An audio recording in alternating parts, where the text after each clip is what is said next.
আমরা তিন ভাই তিন ভাগে কোরবানি দেই। এক ভাইয়ের অবস্থা ভালো, তাই সে বেশিরভাগ টাকা দেয়, আর আমরা অল্প কিছু পরিমাণ শরিক হই। তাহলে কি আমাদের কোরবানি আদায় হবে কিনা? এটা একটা গুরুত্বপূর্ণ প্রশ্ন।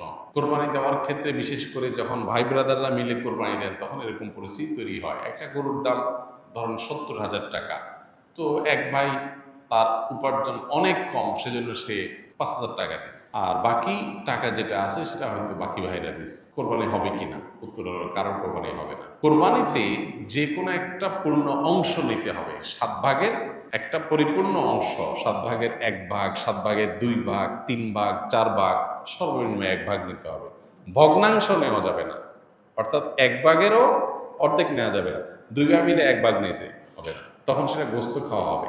পশু জবাই হয়ে গেছে সেই পদ্ধতিতে, গোস্ত খাওয়া হবে, কিন্তু কোরবানি হবে না। কোরবানি বিশুদ্ধ হইতে হলে প্রত্যেককে পূর্ণাঙ্গ একটা ভাগ নিতে হবে। হ্যাঁ, এখন এমন হতে পারে যে এক ভাইকে আল্লাহ আর্থিক সচ্ছলতা দিয়েছেন, বাকিদেরকে দেন নাই, তো কি হবে?